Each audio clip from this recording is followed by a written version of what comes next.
How do I deal with staff who's resistant to feedback? This came in as a question from one of you, and I'm answering it here today on our Chiros Secure show. I am Chen Yen, your 6 and 7 figure practice makeover mentor, and your host today. So, how do you deal with someone on your staff who is difficult to work with? This is someone who sent in this question is like, I've hired someone finding difficult to work with. When I give them feedback, they justify things and they're resistant or they seem stubborn to feedback. And how can I help them be less resistant to it? Have you ever had that experience before where when you hire someone, you're all excited that they're going to do a great job for you and it's going to take things off your plate. And then as you work with them, sometimes they seem resistant. You have your own ideas about how you would love things to be done, but they somehow just never do it in the way that you would like them to for perhaps certain things, or maybe for a lot of different things. And they seem to be resistant about it. So, what do you do in that situation? One of the biggest challenges is coming from the perspective of when you're an owner of a practice or supervising the staff.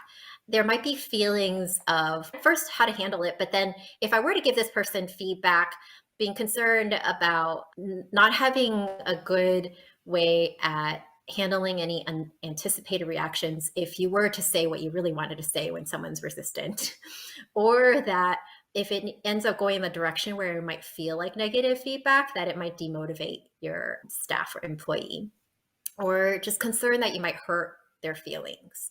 If you are noticing they're resistant to feedback and you're wanting to say something about it to help shift.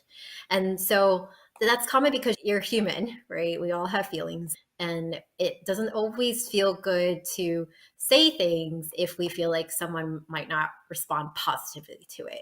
So, what can be really helpful in this situation as a leader, as a CEO of your practice? And these are some of the things that aren't usually taught in school.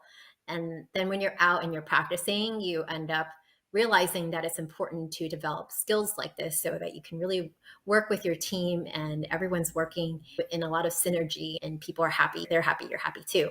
And so the first thing is when someone is resistant, part of what's included in the feedback is important to share why it matters. So if someone's resistant, think about, have I been really clear about communicating why this is important?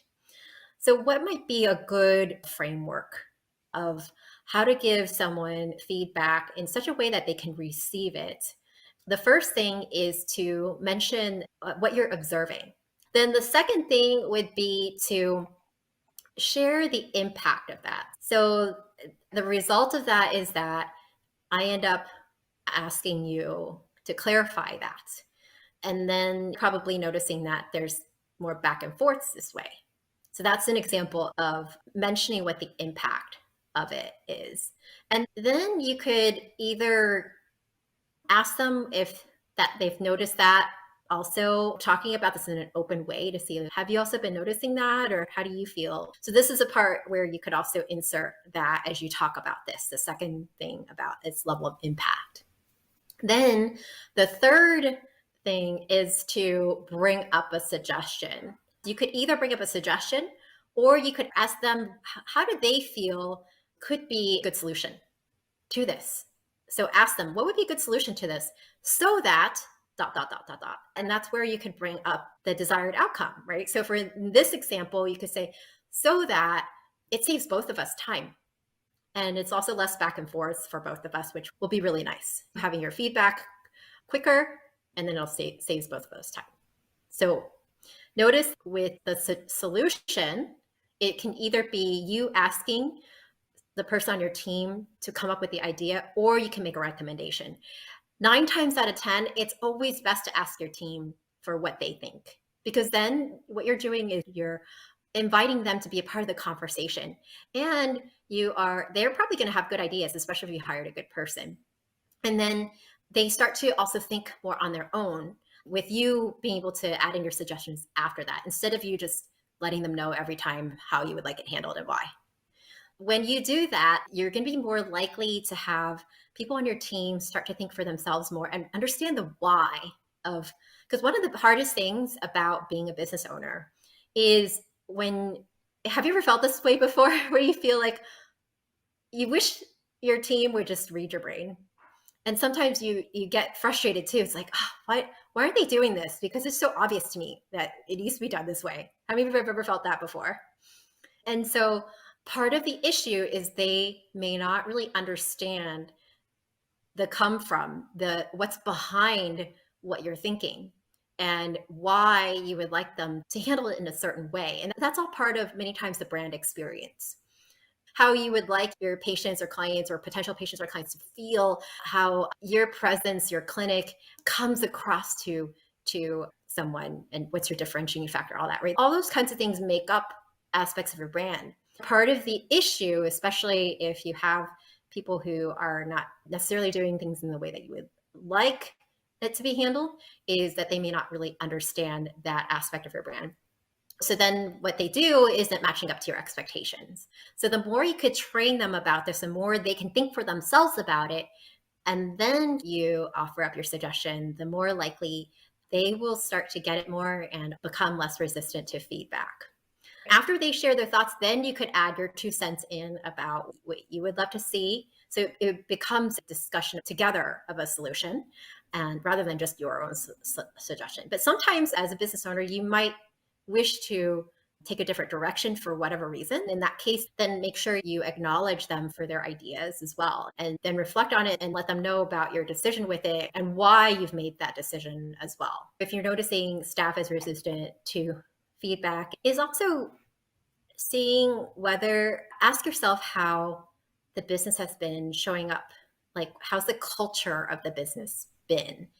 Because how you walk the talk and how you take care of things can also translate into how people are feeling comfortable with whether or not they can come to you with things. And if they are not feeling comfortable, they might bottle it up within themselves about some matter, and then at a certain point they hit a moment of like a big moment of resistance, where it's like they're just not going to do such and such just because you requested it, right? Because sometimes people, as like the staff, if there's not an open dialogue with them and you don't really know what's going on with them, what their feelings really are about things, and sometimes staff, they may or may not know how best to manage that. So they try to do their best, and every person shows up at work, they try to do their best. But then if they feel like they have to keep all these thoughts to themselves, even though they don't like what they're doing and what you're requesting of them, and they don't feel like they can come to you with an open dialogue about that, they might feel a sense of resentment.